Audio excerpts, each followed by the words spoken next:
Olá pessoal, tudo bem? Aqui é o Adriano Carregaro, professor de Anestesiologia Veterinária da USP de Pirassununga e do site nave.vet.br. Hoje nós vamos trazer um vídeo diferente para vocês para comemorar o Dia do Anestesista que aconteceu dias atrás. A professora Marilda Tafarel, da Universidade Estadual do Maringá, me convidou e convidou também o professor Marcelo Guerck para que a gente conversasse com os alunos lá, literalmente um bate-papo sobre essa especialidade.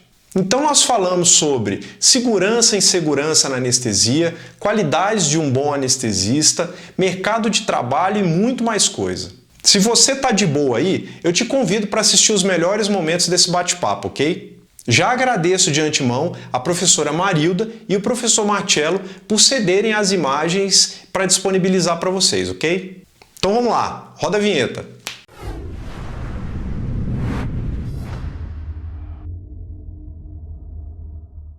Bom, então, boa tarde, pessoal. Tudo bem com vocês? Hoje é um dia muito especial, né, que nós comemoramos o Dia do Anestesista. Aliás, parabéns, professor Adriano, parabéns, professor Marcelo, e gostaria também de agradecer a vocês por terem despenderem o seu tempo para ficar aqui com a gente hoje e conversar um pouquinho sobre isso. Eu vou pedir para que o professor Adriano se apresente, né, para os nossos alunos e pouquinho aí da sua história, e depois o professor Marcelo, para que eles fiquem conhecendo como que começou a sua história na anestesia. Marilda, obrigado. Primeiro, parabéns para você também, né, anestesista. Parabéns para nós. Eu fiquei bem contente do convite, agradeço muito aí por ter me chamado o Marcelo também. Fiquei contente de ver o Mauro aí. A hora que o Mauro apareceu, eu fiquei pensando de onde que eu conhecia ele. Já estou ficando velho e nós somos contemporâneos de Unesp, então isso é muito, muito gratificante. E nesse dia, né, que é comemorado aí o Dia do Anestesista, a gente, como a gente sempre brinca, né, a gente não ganha caixa de bombom nem vinho no final da cirurgia, mas a gente existe lá. Então, isso é uma especialidade muito, muito gratificante, né? Bom, tentar falar rapidamente aqui, né, como que eu acabei caindo na anestesia.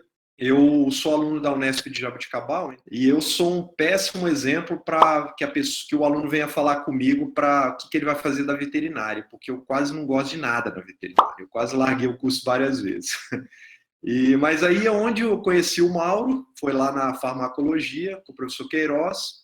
Eu comecei a gostar de farmacologia, de fisiologia, e o negócio foi natural, né? Eu acabei me deparando ali depois com a disciplina profissionalizante da anestesia, e eu realmente, assim, muito cedo no curso de veterinário, eu me identifiquei com a área justamente porque a maioria das outras não me agradava. E dali para frente, eu tive uma ótima oportunidade de trabalhar no laboratório do professor Queiroz, o Mauro também estava lá, pesquisador muito importante na farmacologia. E dali eu também comecei a me enveredar lá com o professor Nilton e o professor Valadão, que também são expoentes aí na anestesia. E dali para frente foi bem, vamos dizer, natural, né?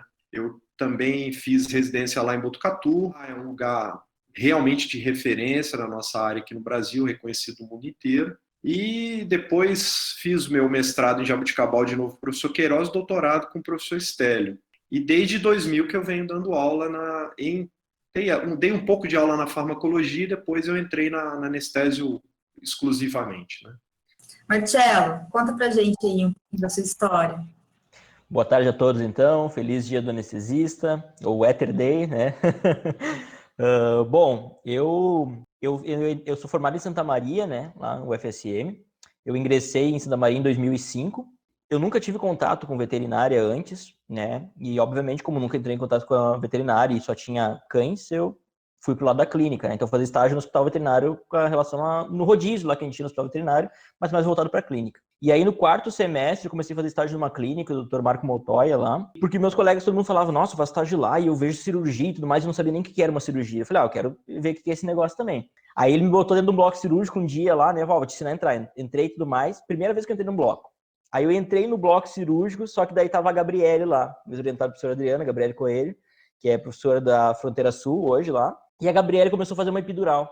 E eu tava lá, ele tava me chamando pra lavar, e eu lavando a mão, e eu olhando ela fazendo aquilo. Eu falei, o que você tá fazendo? Ela me explicou aquilo ali, e eu parei, eu falei, eu não quero mais lavar não, eu quero ficar com ela, eu quero aprender aquele negócio ali. E aí fui pra ali, e ali eu fiquei acompanhando ela, quando ela ia anestesiar lá, e no próximo semestre eu tive aula com o Adriano, né? E a gente já vinha conversando lá, quando tiver aula, pede fazer estágio e tudo mais. Aí eu fiquei azucrinando o Adriano desde o primeiro dia, ela falou, eu quero estágio, né? Tem que esperar passar a disciplina, eu quero estágio, foi. Aí no último dia, na última prova, eu cheguei lá, e o meu estágio? Tá, vamos. Aí foi lá, daí era eu, uma outra colega minha, a gente começou a acompanhar, aí virou iniciação científica e assim foi. Em 2010, assim, com o Adriano saindo do Santa Maria, lá eu também estava me formando. E eu acabei fazendo meu estágio final em Lages, né, na UDESC, e fui fazer o mestrado e o doutorado lá, né, com o professor Nilson, né, mas também sobre orientação do professor Auri, conheci a professora Suzane lá também, do FMG, e fiquei lá no mestrado, no doutorado, também fui professor colaborador durante a pós-graduação lá, e desde 2015 eu vim aqui para a UFPEL. Legal, é legal os alunos terem uma ideia, né, do que é uma trajetória, né, na nossa carreira profissional. Eu já fui o oposto de vocês. Eu queria cirurgia até o 5º ano da faculdade. Quando eu fui fazer meu estágio em Jaboticabal, e era um estágio curricular em cirurgia, era para ficar 3 meses na cirurgia. Quando deu uns 15 dias de estágio, eu fui conversar com o professor se eu podia mudar de área e passar para... E aí eu consegui metade do meu estágio na área de anestésio. E foi depois no 5º ano, eu decidi pela anestésio. E eu falo, não se preocupe, eu decidi a área que eu queria no estágio curricular. Tem gente que decide depois que forma, né? Então, não é essa a preocupação. O importante é que vocês se dediquem, né? E hoje é nosso dia, né? E o professor Adriano poderia nos contar por que é hoje, dia 16 de outubro, que comemora-se o dia do anestesista. Esse dia é muito importante porque, teoricamente, foi, né, na teoria, a gente vai ver isso, que foi quando foi realizada a primeira anestesia com sucesso. Né? A anestesia já vem aí desde o século XVI, mas era tudo muito doido, ninguém sabia nada, era um troço, né, muito mais lúdico do que qualquer outra coisa. Mas ali por volta do 1840 surgiu aquele cara lá que é muito famoso e talvez ele seja realmente um dos pais da anestesia, que é o Horace Wells. Ele era um dentista, começou a utilizar o óxido nitroso, né? Mas até como eu coloquei lá no vídeo, ele foi convidado para mostrar essa experiência dele e é o que todo mundo quer na aula prática, é que dê errado, né? É impressionante. Quando a gente é aluno. Quando a gente é professor, a gente não quer que dê errado, mas quando a gente é aluno, a gente quer. É meio sacanagem isso. E aí ele foi mostrar isso, né, em 1844, e obviamente que deu errado, mas tinha um colega dele lá, não sei até que ponto que eles eram colegas, o Thomas Green Morton. Ele começou a perceber que, obviamente que ele sabia que aquilo funcionava, mas quem ali já estudou um pouco da anestesia sabe que o óxido nitroso não é um anestésico em si, né? Ele é um adjuvante da anestesia. Ele percebeu que aquilo lá tinha que ter um jeito de dar mais segurança para o anestesista, né? E aí ele começou a conversar com o professor dele lá de química, Charles Jackson, e aí eles chegaram à conclusão que o éter seria melhor, e realmente é isso que a gente viu hoje, né?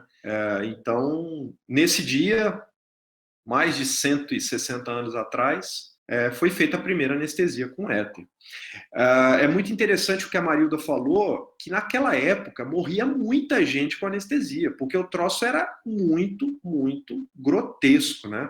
Hoje não, hoje a gente tem equipamentos e conhecimento. Os medicamentos eu nem vou falar muito, mas assim, em termos de equipamentos, de qualidade de informações, que para a gente deixar o animal morrer com anestesia, que seja inalatória ou intravenosa, você tem que forçar muito a barra. Você tem que, como diz a gente, comer muita mosca ali, vários minutos e vários minutos para que dê algum problema, né?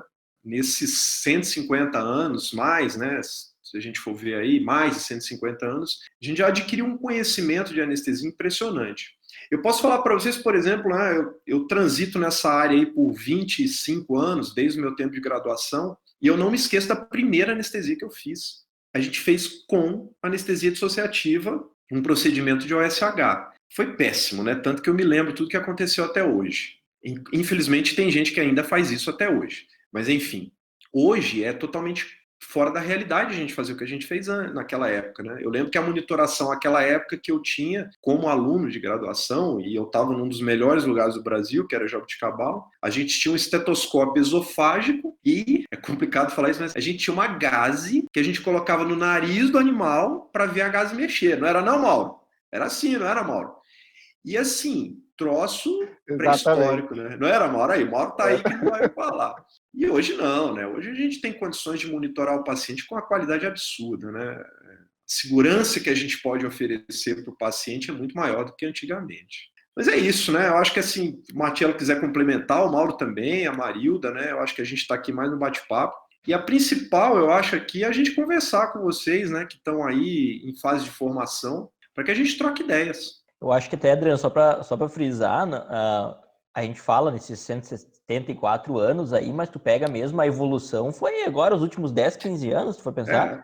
Porque a minha técnica cirúrgica, que foi lá em 2007, 2008, foi dissociativa também, né? Dissociativa, porque a gente lembra que tinha acabado de chegar os aparelhos inalatórios, a gente teve a técnica cirúrgica com a dissociativa, e aí que tu fez aquele pregão lá comprar os aparelhos móveis, tivemos a inalatória no próximo semestre. E onde foi um caos, porque todo mundo só sabia anestesiar com dissociativo. Né, eu brinco, eu era o monitor da anestesia lá e ajudava 10 animais ao mesmo tempo com anestesia inalatória, o cara ficava um caos. E a gente fazia o esqueminha da gase no traqueotomia, pelo menos a gente tubava na época ainda. Né? Então, imagina, 12, 15 anos atrás a gente fazia isso aí. Né? Então, o salto mesmo foi agora, num curto período de tempo. Eu acho que também houve em relação a essa parte de monitoração, né, que a gente estava falando, hoje realmente assim, hoje o foco é a especialização da especialidade.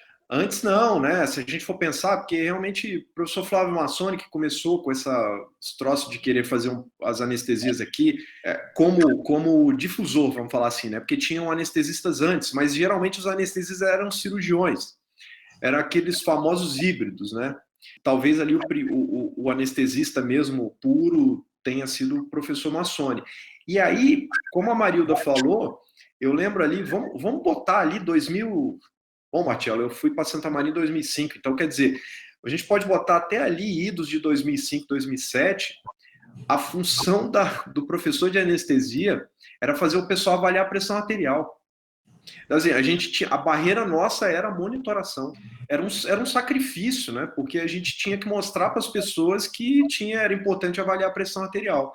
E eu fico bem contente de ter participado desse processo, né? Porque, como a Marilda falou, agora a gente está pegando especialidades. Por exemplo, técnicas guiadas por ultrassom, eu sou péssimo, porque eu não gosto de ultrassom, eu tenho um bloqueio mental para usar aquilo.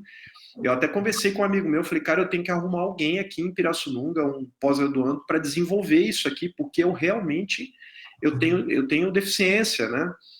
Eu gosto muito de trabalhar com estimulador de nervo, mas ultrassom não vejo nada. Isso é importante, porque isso faz parte da evolução de todo mundo. A gente tem que evoluir. E uma coisa muito legal é que as empresas que vendem equipamentos, elas começaram a ver a medicina veterinária como mercado e não como sucata. Porque a época ali de 2000, 2000 e pouco, a gente pegava sucata da medicina. Os caras que vendiam equipamentos falavam assim, esse equipamento do médico aqui que ele fez um rolo para comprar um melhor, nós vamos vender para a veterinária. Mas hoje nós temos empresas especializadas no nicho veterinário. E vocês, pessoal, vocês não querem perguntar nada? Não tem curiosidade de nada? Então, vamos lá, vai digitar alguém aí, Todo vamos embora. tímido. Vamos, gente. A Júlia perguntou, o que é TAP Block? Júlia, o TAP Block é um bloqueio que a gente faz na parede lateral do abdômen, né, que acaba aí fazendo analgesia de toda a parede abdominal e parte do abdômen. Ô Marilda, posso adicionar uma informação bem interessante, que essa pergunta da Júlia é bem legal, né? A gente começa a falar coisas aqui, a gente não tem noção da profundidade, às vezes, do assunto, né? É legal, pessoal, vocês entenderem assim, antigamente, eu já posso falar antigamente, a gente fazia anestesia baseada em tranquilização, indução e manutenção. E de um bom tempo para cá, o que a gente busca é tentar utilizar medicamentos que melhorem a analgesia do animal, né? Isso é diferente da gente fazer milhares de medicamentos no animal, né? Vou botar aqui vários medicamentos, simplesmente por fazer. Então, existe uma lógica em fazer todos os anestésicos que a gente propõe. E como a Marilda falou, essa técnica é uma técnica que ela não dá para a gente fazer cirurgia só com ela, na veterinária. Mas ela vai diminuir muito o impacto dos anestésicos gerais, sejam injetáveis ou inalatórios, que na verdade são os agravantes da anestesia, né? E a partir do momento que a gente faz essas técnicas que variam ou que buscam analgesia de outras maneiras, a gente diminui muito o impacto fisiológico dos anestésicos gerais. Então é por isso que tem essa técnica aí, Júlia. E várias outras, né? Não só essa. Uma coisa legal, principalmente para vocês, né, que estão hoje, está todo mundo muito midiático, redes sociais e tudo mais. Antigamente a gente tinha, o Mauro vai saber o que eu estou falando, antigamente a gente estudava para a prova baseada em livro e xerox da Isildinha, não era, Mauro? Tinha que tirar xerox lá da Isildinha, né? Aquela fila para tirar xerox da Isildinha e livro. E hoje não, a gente tem informações mais fáceis. Eu falo para eles, Adriano, te interrompendo, que eles não sabem o que é um comute. Comute. Ô, Mauro, eles não sabem... Eu ficava contente quando chegava um comute pra gente. Ô, Mauro, eles não sabem o que é você falar pro cara do Xerox, não tira das referências não para ficar mais barato. Isso aí, exatamente. Essa era brava. Não, essa da página tal não tira não, que eu não vou usar. Imbecil, exatamente. Porque a gente depois tinha que tirar para ver a referência, né? Mas a gente achava que não ia ler. Só que uma coisa é interessante, né? Não querendo ser saudosista, não é isso. Mas antes as informações eram mais seguras. Porque o que está acontecendo hoje é que hoje qualquer um fala de qualquer coisa, literalmente. Eu estava conversando com a minha esposa, que também é veterinária aqui, uma vez aí com esse troço do Covid, e eu falei, cara, essa pessoa tá midiática no negócio do Covid, aí a gente começa a ver o que essa pessoa fez até hoje, e a gente não acha nada. Por algum motivo, essa pessoa caiu ali no filão, vamos falar assim, e começa a vomitar coisas totalmente incoerentes. E esse é o grande lance, né? Eu acho que vocês que estão no curso de anestesia, de veterinária, ainda estão tentando escolher alguma coisa, vocês acabam recebendo muita informação, às vezes a gente não consegue triar o que é informação relevante ou irrelevante, ou às vezes o que a gente vê hoje. A gente começa a ler alguma coisa de uma vertente e não tem conhecimento da outra vertente. Isso eu falo politicamente ou até dentro da anestesia. Por exemplo, eu não estou aqui desconsiderando o bloqueio loco-regional, pelo amor de Deus, que eu faço bastante. Só que eu faço ainda o esquema, como diz, esquema roots, né? Com localizações anatômicas ou estimulação de nervo. Mas como eu não tenho acesso, por exemplo, ao TAP Block, porque eu não sei fazer, eu tenho que lançar mão de outras possibilidades, né? Então, cada um vai utilizando as técnicas que lhe convém e que tem mais habilidade para que a gente chegue no mesmo resultado, né? Eu acho que isso é o grande lance. Eu sempre converso com os alunos no começo do semestre da anestesia, eu falo assim, olha, pessoal, o melhor jeito da gente aprender a fazer anestesia é a gente saber o que não fazer. Porque o que fazer tem milhares de maneiras, né? Aqui geralmente a turma tem 60 alunos. Eu falo, olha, se no final do semestre eu pedir para vocês fazerem uma anestesia para o USH, provavelmente nós vamos ter uns 30 protocolos diferentes. Porque tem um monte de possibilidades de fazer. A gente tem que saber o que não fazer, né? Porque o que não fazer é que vai matar o nosso paciente. E para ver também isso, como a coisa está muito rápida, e fica na pergunta da Júlia ali, né? O que é TAP Block? A gente começou a falar com naturalidade, sendo que é um bloqueio do músculo transverso abdominal. Provavelmente, se nós tivéssemos falado que era um bloqueio do músculo transverso abdominal, teria sido mais fácil para entender o que a gente estava falando. Assim como a gente sai falando de TIVA, agora a galera falando opioide free, opioide less, a gente traz uns termos que inventaram e fica propagando, e daí para a galera que está de fora, começa a reproduzir isso e acha e não sabe nem o que estão falando. O que eu pego de aluno falando lá, assim, TIVA, o que é TIVA? TIVA é anestesia com propofol. Não, TIVA não é anestesia com propofol. TIVA é anestesia total intravenosa.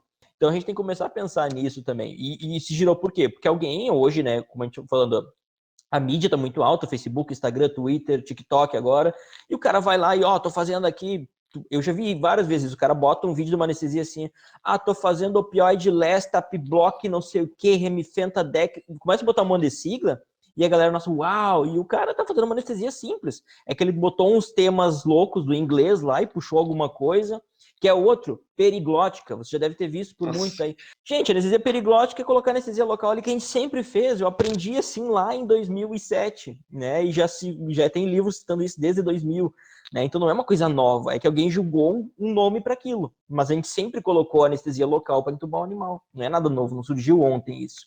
Né? A própria, eu brinco bastante com a galera lá, né? Assim, o cara abre a clínica veterinária e estampa lá, assim, aqui nós vamos fazer anestesia inalatória. O Thomas Morton ali também fez, né? Não quer dizer nada. Ô, Gabriela, já tô aqui pegando sua pergunta aqui. Olha, eu posso falar por mim. Eu acho que é importante a Marilda falar e o Marcelo também. A gente não sai seguro de nada quando a gente termina o curso de veterinária. Tenho certeza absoluta, tá? Eu desde o terceiro ano, estou dentro de um centro cirúrgico mexendo com anestesia. E eu saí totalmente inseguro. Eu acho que quem for trabalhar na área hospitalar tem que tentar fazer residência de alguma maneira ou escolher programas de pós-graduação que usem o pós-graduando como residente. Então, não se preocupe, tá? Eu vou te falar assim, ainda mais. Depois de 20 anos mexendo com isso, eu comecei a me sentir seguro em passar informações que eu acho que são coerentes. Eu já falei muita besteira. E hoje eu ainda falo. Talvez eu fale um pouco menos. Besteira que eu falo são conceitos equivocados, né? E hoje eu me sinto um pouquinho mais seguro de me expressar em relação ao conhecimento, tá? Então, relaxa. Se você gosta de anestesia, ou de cirurgia, ou de clínica, beleza, você não vai se sentir segura nos próximos 5 anos, tá? O negócio é meter a cabeça e estudar bastante e, obviamente, sempre correlacionar a clínica com conhecimento científico, né? No meu caso ali, como eu sempre entrei também em bloco cirúrgico e tudo mais, e o Adriano sabe que lá em Santa Maria a gente não tinha residente, não tinha nada, então era uma rotina intensa. Inclusive, a gente entrava, às vezes, junto com ele, como a gente tinha um pouquinho mais de prática, acabava anestesiando quase que sozinho em outra sala. E assim, eu vou te dizer bem sincero, Gabriela, quando eu me formei, eu me sentia seguro para anestesiar. Aí eu fui anestesiar um animal e morreu. E ali eu aprendi que quanto mais seguro tu tá, pior é. Pior coisa que tem pro anestesista é uma segurança a ponto de tu relaxar demais. Então, eu posso dizer com certeza que hoje eu não sou seguro para anestesiar. Eu ensino anestesia, eu tô lá, eu ajudo a galera e tudo mais, mas eu tô sempre tenso, principalmente quando tá acontecendo alguma coisa. E eu sempre falo para meus alunos, isso é bom. O medo é um aliado da anestesia, que é diferente do pânico, né? Porque o medo, a gente tá sempre ali tenso, mas tá sabendo o que fazer. O que não pode é entrar em pânico, que é, por exemplo, não sei o que fazer, não vou largar tudo. Isso não dá. Sair chorando, não dá.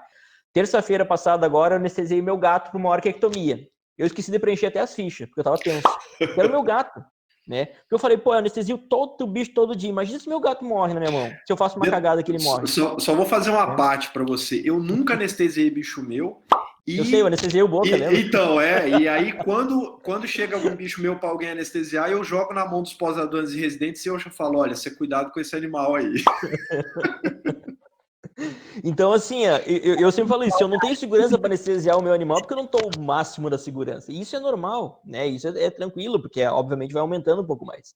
E eu vejo muito isso na rotina também, nas aulas práticas. Sempre que dá problema em aula prática, o aluno que deu o problema ali é um aluno que sabe bastante. Ele estava tão seguro que ele achou, não, já sei anestesiar. Ele faz o propofol um pouquinho mais rápido, o bicho da apneia. Ele estava ali, ele não monitorou com tanta frequência, né? Tem aluno que é tenso ali, que o cara fica com o estetoscópio cravado na orelha toda a cirurgia. Nesse não dá nada. E o cara tá mais relaxado, ele vai ali, conversa, dá risada, e ele daqui um pouquinho deixa passar alguma coisa.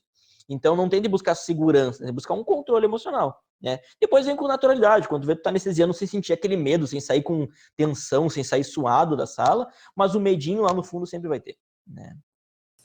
Mas realmente, com o tempo você vai adquirindo um pouco mais de tranquilidade para executar os procedimentos, né? É aquilo que a gente comentou da anestesia local, a anestesia, ela queira ou não, é algo repetitivo. E quanto mais tu faz, melhor você vai ficando. E melhor você vai saber como reagir na situação de emergência, né? Quando dá o problema, você já vai ficar... Chega um momento que fica meio que automático a sua reação, né? Você consegue... Opa, peraí, tá acontecendo tal coisa. Que realmente os problemas acontecem quando você está se sentindo muito seguro de si. Ô, Gabriela, esse assunto é muito importante, né? Porque eu acho que o maior medo de quem vai entrar numa área dessa é matar um animal, né? Pelo menos o meu sempre foi e sempre será. E isso acontece. Eu sempre falo para os alunos assim: já morreu um animal na minha mão que eu fui o responsável? Já. Graças a Deus foram poucos. Talvez alguns morreram por minha culpa e eu nem saiba, né? Porque morrer vai morrer, às vezes, né? Mas quando morre porque a culpa é nossa, isso é um peso muito tenso, né? Eu tenho uns 5, 6 animais que eu não esqueço nunca, que eu fui responsável pela morte dos animais. E vai morrer animal ainda na minha mão? Vai. Mas que eu sempre espere que eu não seja o culpado disso, né? Então, a gente nunca deve falar para o tutor, proprietário, que seja, volta daqui a pouco, vai lá na lanchonete comer um salgado e volta daqui a pouco para pegar o animal, que em algum momento isso não vai funcionar. Eu nunca falei isso. Eu acho que a gente fala isso quando a gente ganha essa confiança que o Marcelo falou. A hora que a gente está senhor de si, a gente dá umas dessa. E aí a gente toma uma pancada bem dada na cabeça, você fica meio que um mês meio tonto, né? E aí depois você começa a baixar a bola. Adriano, agora tem uma pergunta aí de uma questão ética. É, complicado. Vamos lá, Sara, nós estamos aqui para resolver, né? Eu já estou ficando mais velho, eu tenho que assumir essas coisas. Vou ler aqui, né? Boa tarde, estou no primeiro ano. Gostaria de saber se, caso o erro seja do médico veterinário, ele é obrigado a dizer ao tutor e se isso poderia gerar um processo contra ele. Sara, a primeira coisa que você tem que fazer é tentar ser sempre verdadeiro com o responsável pelo animal. Falar por que você está pedindo todos os exames, falar por que ele tem que fazer todos os cuidados pré-anestésicos, isso é primordial. Segunda coisa, se você tiver conhecimento do caso, tiver conhecimento dos exames, fizer um exame pré-anestésico bem feito, você vai montar um protocolo anestésico adequado para aquela situação.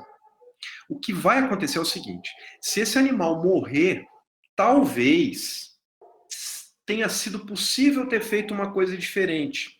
Mas isso não quer dizer que foi culpa sua. São coisas diferentes, né?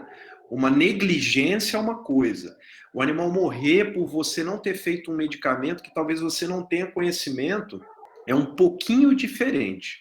O negócio é você tentar ser o mais verdadeiro com quem está envolvido e contar o que aconteceu, entendeu? E se o processo vier, você está no primeiro ano. Uma coisa muito importante na anestesia é que existe a ficha anestésica.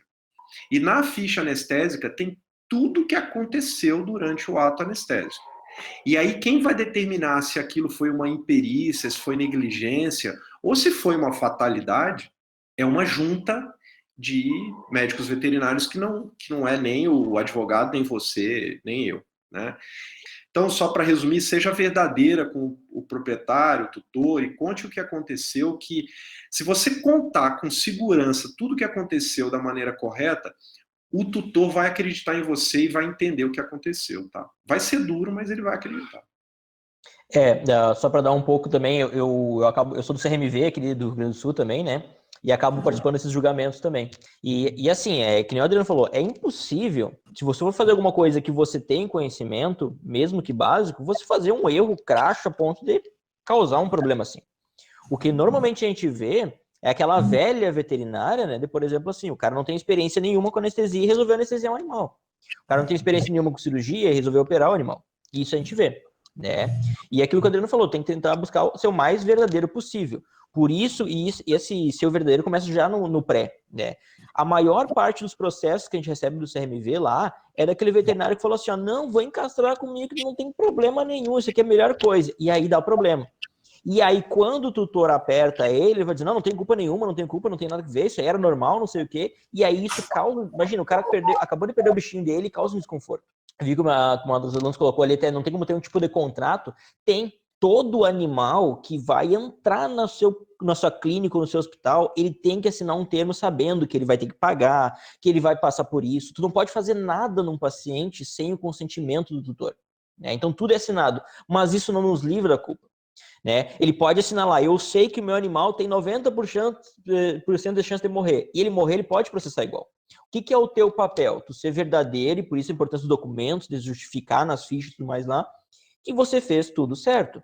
Porque quando isso acontecer, o CRMV vai solicitar essas fichas, você vai entregar, e aí ele vai ver lá, não, o cara fez tudo certo, foi uma fatalidade, às vezes até teve um erro, mas foi um erro que era inerente do procedimento, não foi nada demais, né? E aí eles podem te dar digamos assim, um xingamento, né, uma carta de atenção, e no máximo vai ter multa, alguma coisa assim, que não é um valor exorbitante, né, para você ser processado, digamos assim, a ponto de você ter o seu CRMV cassado, alguma coisa assim, é literalmente associado a um mau caratismo. É você chegar lá e dizer assim, não, eu vou cobrar aqui R$1.000 do paciente para castrar para fazer uma SH com inalatória, e você vai lá, faz ketamina e xilazina e deixa o animal na gaiola. Isso aí você está sendo um mau caráter. Então tem tudo isso a ser considerado. E aí você pode até pensar, mas se eu não fizer ficha, eu posso inventar qualquer coisa depois. Não é bem assim. Porque na hora tem entrevista, tem tudo mais, a gente consegue pegar muito erro. A gente já pegou muito erro. A gente pegou casos já do cara disse, não, mas eu fiz tal coisa. Mostra pra gente, o cara foi ali fazer, daqui a pouco ele entregou um negócio com a data de hoje, sendo que o procedimento foi no ano passado. Tu viu que ele mascarou. E aí acontece, tem ajunto e tudo mais. Então assim, sejam verdadeiros, não ocultem. E obviamente só façam aquilo que vocês sabem. Existe um artigo lá no Código de Ética, só fazer coisas que são da tua competência. Se você não sabe fazer, não faça. Senão você pode ser responsabilizado por isso. Marcelo, posso adicionar? Esse bate-bola está bem legal. Isso que você falou, toda aula a gente ouve quando a gente está dando curso de especialização. A gente vai lá e começa a falar da anestesia. Faz isso, faz aquilo, faz aquilo, faz aquilo. Aí o cara dá um exemplo, a gente vai falando. Aí vai ter um cara que vai levantar a mão e falar assim, professor, eu moro numa cidade de 5.000 habitantes, eu não tenho condições de fazer isso que o senhor falou. O que eu faço? Você encaminha, meu colega. Se você não consegue fazer isso, você tem que encaminhar.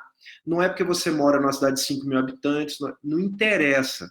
Inclusive hoje, a gente está na pandemia, né, nesse momento, qualquer coisa chega pelo correio. Então, o cara não pode falar que ele não tem acesso a uma bomba de fusão, ou um anestésico X, ou um aparelho de monitoração adequado, porque o negócio chega na casa dele, independente de onde seja. Então, na verdade, a gente tem isso ainda aqui no Brasil. Se eu não posso fazer, o que eu posso fazer? Você pode encaminhar. Inclusive, você vai ganhar muito mais dinheiro fazendo isso do que fazendo um procedimento na valha, matar o seu paciente e depois ganhar um processo e ter que gastar com advogado. Então, assim, é uma dor de cabeça tão louca que é melhor você, como o Marcelo falou, ser competente no que lhe compete, né? Simples assim. Vitória, se vocês pudessem escolher uma característica importante que vocês tenham ou desenvolveram para ser um bom anestesista, qual seria? Adriano, qual que é a sua característica para ser um bom anestesista? Vamos lá. Obrigado pelo elogio, né? Enfim, eu tenho quase ali TOC, transtorno obsessivo compulsivo, né? Eu acho que assim, uma coisa muito, até um dos vídeos das videoaulas que eu tenho aí, eu até brinco que eu falo que a gente tem que ser organizado, e na minha casa eu não sou organizado, minha mulher até pega no meu pé. Mas eu fico transtornado dentro de um centro cirúrgico desorganizado. Né? Quem trabalha comigo sabe como é que é. Assim, eu tenho um senso de situação metódica dentro do centro cirúrgico absurdo. Tem uma palavra para mim que é mágica, que chama checklist. Então, assim, sem um checklist na anestesia, eu me sinto muito inseguro. Então, eu acho que se a gente fizer um checklist, pelo menos para mim, o checklist da anestesia, ele me passa tranquilidade para eu saber o que eu tenho, o que eu não tenho, o que está quebrado, o que está funcionando, o que eu tenho de material sobressalente. Isso me dá segurança, né, dentro do procedimento, vamos falar assim. Acho que é isso. E você, Marcelo? E eu, característica, eu acho que particular de cada um é difícil a gente falar, porque vocês não vão ter a mesma que a gente, né? Mas uma coisa que eu me cobro, eu tenho muito medo de errar nas coisas, eu me cobro muito isso, eu tenho um pouco de pânico de falhas. E o que eu tiro disso? Eu me preparo o máximo possível para na hora não dar problema. Mas, obviamente, isso acontece. Mas uma coisa que eu desenvolvi, desculpa, ao longo da minha anestesia, e que eu era muito ruim, eu era muito nervoso. Eu ainda sou uma pessoa extremamente nervosa.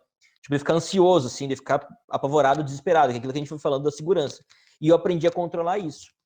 E acontece, a gente brinca até, eu acho que o Adriano fazia isso, o Fernando fazia muito isso, e tá lá, né? O cara vai ficar no laço, pô, bota esse acesso aí, vai rápido. Trabalhar meio na pressão. E isso me ajudou muito. Porque a gente sabia que no fundo era brincadeira e tudo mais, mas isso me ajudou, de me cobrar isso, de tentar fazer as coisas na pressão. De não ficar sempre assim, não, pedir aquela, não, peraí, eu vou me programar para colocar esse catéter em 1 hora, porque eu tenho que aprender com calma. Não, vamos pressionar ali, tentar saber lidar com a pressão. E isso ajuda bastante. Porque como eu me cobrava na pressão em coisas simples, na hora que o bicho pegava, que o animal parou e tudo mais, eu já vivenciei aquilo. Então isso facilitava, né? Eu não estou dizendo que você tem que pegar e aprender a trabalhar no meio do tendel, né? Mas saber controlar isso, saber controlar e filtrar aquele negócio do ter medo. Você tem medo, mas você sabe o que fazer. Então controlar o pânico. Então acho que para um bom anestesista isso é meio geral, é saber controlar as coisas. E isso, como é que vocês vão atingir? É estando dentro do bloco cirúrgico, é estando dentro do centro. Só estudar ou só ver, fazer, não adianta. Tem que pegar e botar a mão ali. Eu acho que eu demorei uns 6 meses para aprender a botar um catéter, eu acho, com segurança. Porque eu não sabia, ela saía, o negócio do vaso, e pegava e não dava, o cara ficava irritado, pô, não funciona, daí o cara buzinando no ouvido ali, saía puto de lá da sala, lá daí eu olhava, é claro, tô fazendo um negócio errado. E aí depois coloca a primeira vez, putz, era tão fácil, era isso aqui que tava faltando. Porque tem coisas que, para quem tá ensinando, e vocês sabem disso, a gente não consegue passar. O ponto exato de onde está o catéter não tem como eu falar. É impossível, eu explico, tem que colocar, empurrar o catéter, mas aquela pegada ali, o sentir, cada um vai descobrir, né? Então não adianta, é colocar, é treinar, e 1 hora você não está fazendo quase que no automático. Então é mais ou menos isso, é tentar controlar o emocional, e isso é praticando, tem que ficar repetitivo, é quase que no automático, né? Às vezes a gente pega um vaso lá, faz um faro quase que no automático, nem sem pensar muita coisa. Isso é importante porque o aluno tem muito medo de errar, né? A gente tem medo de errar e o aluno tem muito medo de errar. E eu falo para eles assim: a hora de errar é agora. Se vocês precisarem errar, vocês vão ter que errar agora, para depois não ter que errar. Não que a gente resolva todos os problemas, mas a gente com um pouco mais de experiência consegue contornar às vezes algum problema, que às vezes é um problema simples, tipo, não consegui colocar o catéter. Eu coloco em outro vaso, se você não consegue. Mas tem que treinar, tem que fazer. Eu nem vou falar qual que é o meu... a minha cara... Não, vai falar sim. Pode falar aí. Eu acho que eu tenho toque, Adriano. Agora, mas eu melhorei, porque agora, quando a gente vai anestesiar, principalmente com cavalo, quando a gente vai anestesiar, eu deixo o residente organizar a mesa da forma com que ele se sinta melhor. Já melhorou, já. Porque o meu primeiro... Eu mudo tudo. O coitado do meu primeiro residente, ele ia, arrumava, colocava tudo... aqui tá errado. Não, primeiro você tem que colocar o acesso da artéria, depois você coloca a MPA, depois a indução e a seringa... Agora eu já consigo deixar, porque eu só vejo se tem tudo. Faço check-in. Marilda, eu só não faço uma coisa que você já passou. Eu só não faço o que o Chico lá de Botucatu faz, que ele entra, muda todo o aparelho de anestesia e vaza, né? Isso eu ainda não faço. Mas chegar lá e mudar o esquema lá antes de começar, tá louco. Não, isso eu não mudo, eu ainda não mexo nos equipamentos. O pior é que na época que eu fazia residência, a gente trabalhava com vaporizador universal lá em Botucatu. Aí ele mexia, cara, você não consegue voltar ao normal. Porque o vaporizador, né, o calibrado, ele, se tá no 1,5, ele joga no 3, você volta no 1,5 a hora que ele vai embora. Se ele muda o fluxômetro, você volta no lugar. Agora, o vaporizador universal é no olho, então, assim, aquilo deixava a gente muito louco, né? Você tinha que meio que saber... Ele entrava, a gente já marcava o set, como é que estava setado o equipamento para voltar ao normal depois, quando ele ia embora, porque... Tá doido. Não, isso não faço. Ninguém merece. E a orelha dele deve estar quente lá, porque você tá doido. Gosto muito dele, mas... Nossa, acho que não tem jeito não. Mas eu acho que eu vi mais alguma coisa. O Daniel perguntou ali do mercado de trabalho. Eu posso começar falando, eu acho que porque eu estou na cidade mais rústica, digamos assim, porque acontece. Quando eu vim para cá para Pelotas, no final de 2015, Pelotas nunca teve um professor de anestésio. E aí, na primeira residência, quem entrou foi a Mariana, que agora é a doutora do Adriano lá, né? Que eu mandei despachei para o Adriano. E outra menina que ela não teve formação nenhuma em nada. Ela entrou assim na sorte. E essa menina, ela queria ficar em Pelotas. Ela veio conversar comigo quase no final da residência. Ela falou, professor, eu acho que eu vou fazer uma residência em cirurgia, porque não tenho o que fazer. Eu vou ter que operar, eu vou ter que anestesiar. Eu falei, não, tu não tem que fazer isso. E ela, mas pensa, não tem anestesista. Eu falei, tu vai ser a primeira. Não, mas não dá, eu preciso ganhar dinheiro. Eu falei, olha só, todo mundo que se forma vai pro mesmo lado. Vai lá e quer fazer tudo e abrir clínica tá sempre na mesma coisa. Eu falei, o que tu vai fazer? Tu vai lá, tu guarda um dinheirinho agora no final da residência, tu compra um monitor, tu vai ser volante. Ah, professor, não vai ter como, não tem como me manter. Faz isso. Na primeira semana ela me ligou, ela já tinha 5 cirurgias marcadas, e no segundo mês ela me ligou dizendo assim, professor, eu não tô dando conta. Eu não tenho mais horário na agenda, eu vou ter que ficar fixo numa clínica. Então essa história de que eu moro numa cidade pequena, o mercado para mim é ruim, é migué. Não existe isso. Tem que começar. O veterinário tem um problema sério que é que a gente não sabe empreender. O que a gente faz? A gente olha o mercado de trabalho, que tem 450 clínicas que faz tudo, e ao invés de abrir uma clínica que faz alguma coisa diferente, não, a gente abre a mesma coisa. Com pet shop, com cirurgia, fazendo tudo. Né? Aqui a gente teve até um boom agora, que vários residentes se tocaram disso. Nós temos residente da clínica que saiu, hoje atende só dermato, e não tem mais agenda para ele. Tem cara que atende só neuro, tem cara que é cirurgião volante só de coluna, numa cidade que não se pensava nisso. Porque foram. Né? Então tem que ir. Eu acho que cabe aqui alguma colocação a respeito do colégio, né, Adriano? A gente tem o Colégio Brasileiro de Anestesiologia Veterinária. Eu estou na presidência, esse é o 4º ano e último dessa vez. Foram 2 gestões, o Marcelo é secretário, a Marilda também está sempre colaborando aí. É importante vocês saberem que a maioria, ou melhor, uma boa parte das especialidades da veterinária hoje, elas têm sociedades que representam oficialmente essa especialidade, e essas sociedades têm o intuito de colaborar com a evolução de cada área. Especialmente da anestesia, desde a década de 80, a gente tinha o Colégio Brasileiro de Cirurgia e Anestesiologia Veterinária.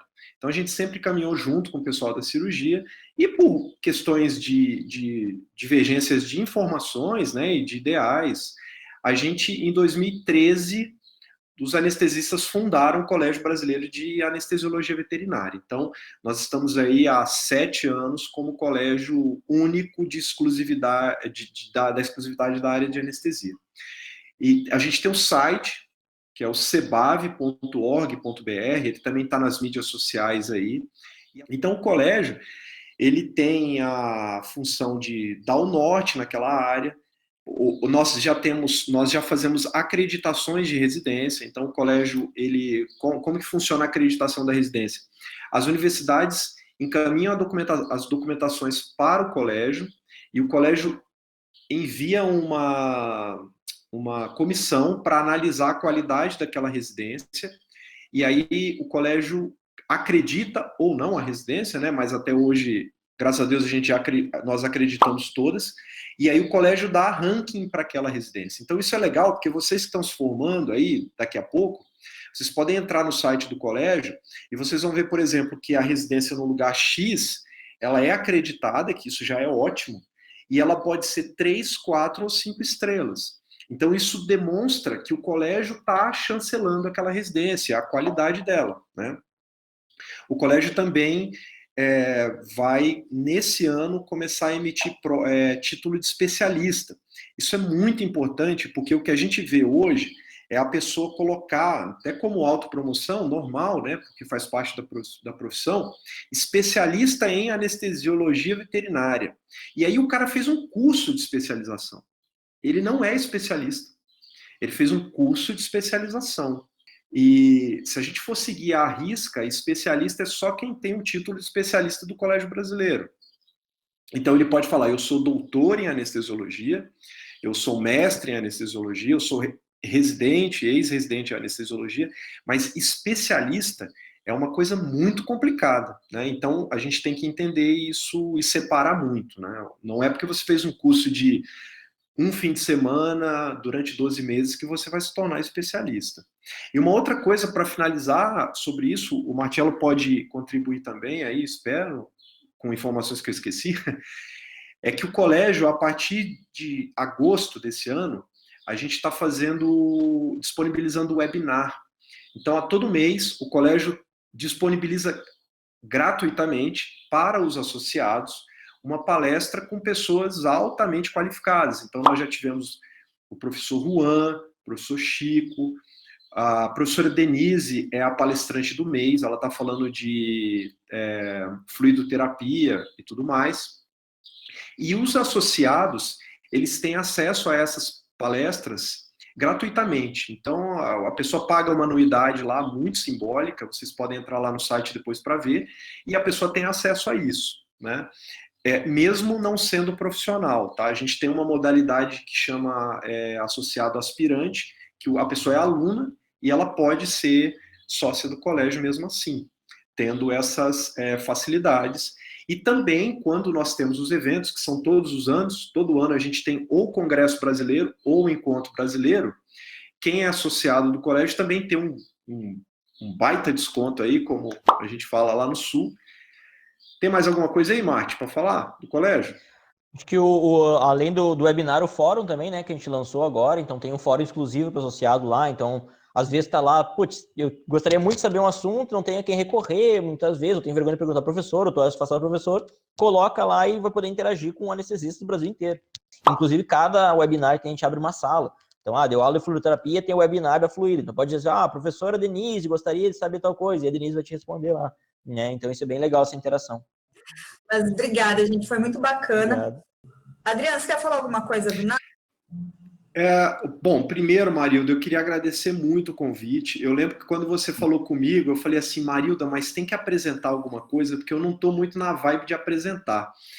E ela falou, não, é para a gente conversar. Eu falei, não, então conversar é isso que eu quero. E convidar todos vocês, pessoal, para quem não conhece ainda a nossa página do grupo de pesquisa nosso, do Núcleo de Anestesiologia Veterinária, do NAVE, a gente tem um site, nave.vet.br. A gente também tem nas mídias aí, no YouTube principalmente, é só entrar lá que tem vários vídeos. E também, quem quiser, depois aí que passar essa maluquice de pandemia, entrar em contato para fazer estágios, a gente tem uns sistemas aqui, inclusive para fazer estágio extracurricular. Vocês todos serão muito bem-vindos, como os alunos de Pirassununga são bem-vindos aí na UEM. Eu agradeço muito o convite. Obrigada, Adriano. Marcelo, e você? Você tem um LACA, né? Gostaria de agradecer também o convite, então, né, para estar podendo conversar um pouquinho. Acho que essas são as melhores atividades que a gente faz de conversa mesmo, porque apresentar, a gente apresenta, não sabe se o pessoal está gostando, se não está, é que a gente interage mesmo, né? Então, também agradecer o convite, agradecer o tempo aqui que a gente ficou junto e convidar também, né, nós temos a página da UFPEL lá, o LACA UFPEL, né, no Instagram, a gente já tinha no Facebook, ficamos ociosos por um bom tempo e agora decidimos voltar esse ano com força aí, né, então nós temos no Instagram. Então, eu sou bem acessível em termos de rede social também. Se precisar de alguma coisa, pode chamar lá, perguntar. O que precisar da Universidade Federal de Pelotas, se um dia quiser vir conhecer, prestar prova, fazer estágio, a gente está sempre à disposição também. Mas obrigada, gente. Foi muito bacana. Obrigado. Tchau, gente. Tchau, gente. Um grande abraço. Obrigado. Até mais. Tchau. Até mais. Vai.